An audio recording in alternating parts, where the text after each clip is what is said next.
দিলেন সব ফরজের বড় ফরজ জিহাদে অংশগ্রহণ করা। জিহাদে অংশগ্রহণ করলেন, যুদ্ধ করতে করতে হানজালা নামক সেই যুবকটাই শাহাদত বরণ করলেন। উহুদের ময়দানে আমার নবীজি মুখ থুবড়ে পড়ে আছেন। সাইয়েদনা আলী তাকে তন্ন তন্ন করে খুঁজে বের করে ফেললেন। বের করে আমার নবীকে সেই জায়গা থেকে তুলে নিয়ে যখন আসতেছিলেন আর বলছেন, হুজুর এই মক্কার কুরাইশ আপনাকে এত অত্যাচার করলো, আপনি তাদের জন্য লানত করুন। রাসূল বলছেন, না রে আলী, লানতের জন্য আমি এরকম কোনো দোয়া করব না, তবে একটা কথা জেনে রেখে দিও আলী, এই জমিনে যখন আমার দেহ থেকে যখন রক্ত ঝরা শুরু হয়েছে, এই জমিনেই দেখতে পাবে আল্লাহর দ্বীন কায়েম হয়ে গেছে। জোরে বলি সুবহানাল্লাহ, আরো জোরে বলি সুবহানাল্লাহ। আমার বন্ধুগণ, আমার ভাইয়েরা, রাসূলকে সেই জায়গা থেকে কোলের মধ্যে করে তুলে নিয়ে পাহাড়ের চূড়ায় রাখা হলো। উহুদের যে পাহাড়ের চূড়ায় রাখা হয়েছে সেই জায়গাটা আমি মাঝে মাঝে গেলে পরে সেই জায়গাটা দেখে আসি। আমি সোহাদায় উহুদটা দেখে আসি, আগের চিত্রগুলো মনে পড়ে যায়। হারে সাহাবী এত ত্যাগ স্বীকার না করলে তো আজকে আমরা ইসলাম তেমন অবস্থায় পেতাম না। আমার বন্ধুগণ, নবীজির মাথার লোহা, গালের লোহা, সামনের দুটো দাঁত পড়ে গেছে।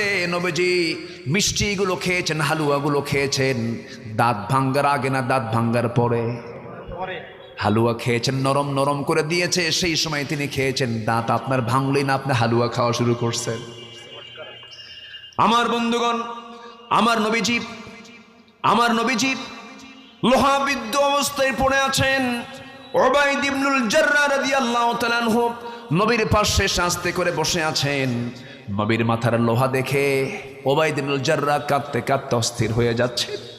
লোহাটা না বের হওয়া পর্যন্ত তিনি স্থির থাকতে পারছেন না।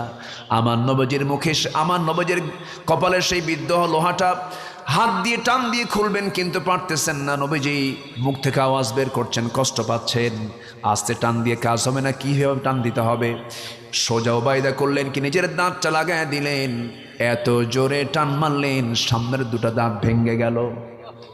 রাসূল বলছেন, ওরে উবাইদা, তোমার দাঁত তো সামনের পড়ে গেছে, আস্তে করে টান দিলে তোমার দাঁতটা নষ্ট হতো না, তুমি জোরে টান দিতে গেলে কেন?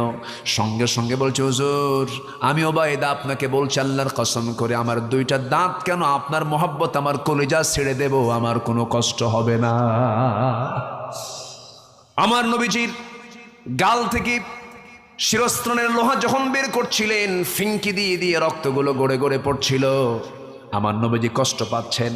সেই লোহা, সেই রক্তগুলো দুই অঞ্জলি ভরে, হাতের অঞ্জলি ভরে রক্তগুলো হাতের মধ্যে উবাইদা ভাবতেছেন, এই রক্তগুলো কোন জমিনে ফেলবো আমি, কোন জমিনে এই রক্তগুলো ফেলবো? এই চিন্তা মাথায় এনে ভাবলেন।